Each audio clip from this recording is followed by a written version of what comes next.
Here we are in Q&A corner again, and today we thought we'd bring you some information about how to protect your neck as you continue to do some of our more advanced abdominal exercises in our series of workouts that you're all doing on YouTube. Now, it's something you forget. How do I actually lift my head, all 7 kilos that your skull weighs? How do I lift it up safely from the mat to do my curl-ups, hundreds, scissors, double leg stretch, all of those exercises, whether it's on the mat or the reformer or Wonder Chair or any of the other Pilates equipment. So we want to, after today, have you fully aware of how your skull is a pivotal point over your cervical spine. So you imagine that your skull is like the center of a seesaw, or it is the seesaw. It goes down one end and the other end. We don't want it to go forward or back. If you don't allow it to connect to the 7 vertebrae in your neck, you put too much strain on these muscles in the front. So we're going to show you how to strengthen them without causing any grievous bodily harm to yourself.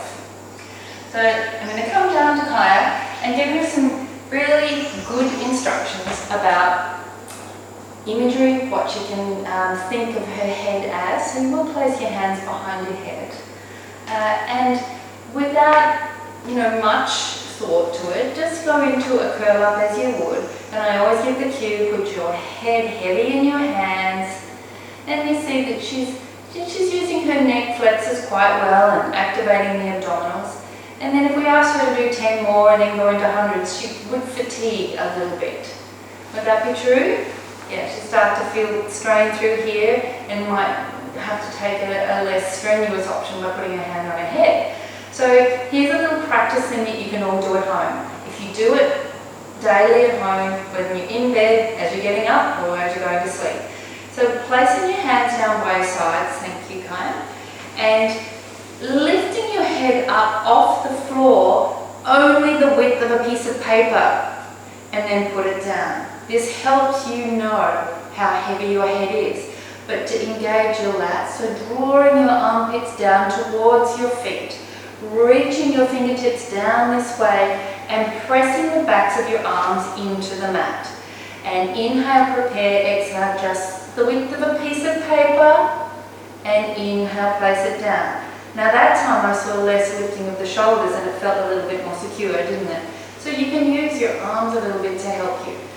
So now we're going to go from lifting your head up the width of a piece of paper to then spinning your skull over your 2nd, 3rd, 4th, 5th, 6th, 7th cervical vertebra. So that is from here, head spins around, and then we go down 2, 3, 4, 5, 6, 7, and then we'll see what happens.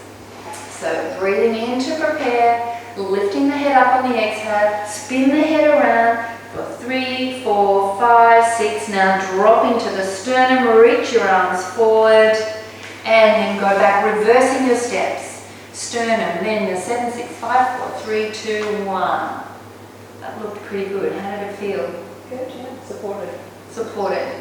And that's all you have to do. Think of the ball of your skull going around the central axis of the first cervical vertebra and then sequentially going down. Now if you have an extra long neck, it might take a little longer, but we still have 7 vertebrae in our cervical spine. Should we try it one more time?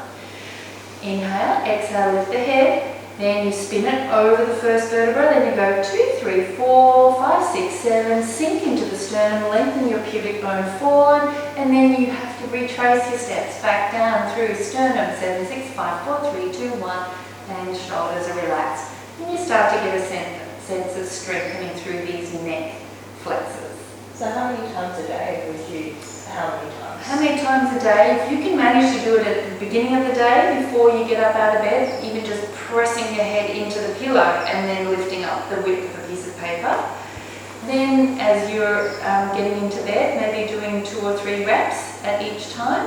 And then of course when you're doing your Pilates practice, before you go into any strenuous abdominal work, just do a little preparation with it so that you you get the idea that your skull does not glue onto the top of your neck as one long rod and go like that. Because if it does that, you will be lifting this heavy load and your neck will go forward, and that puts so much more strain through here. We want it to be back, push it back and spin it around, softening through the rest of the spine.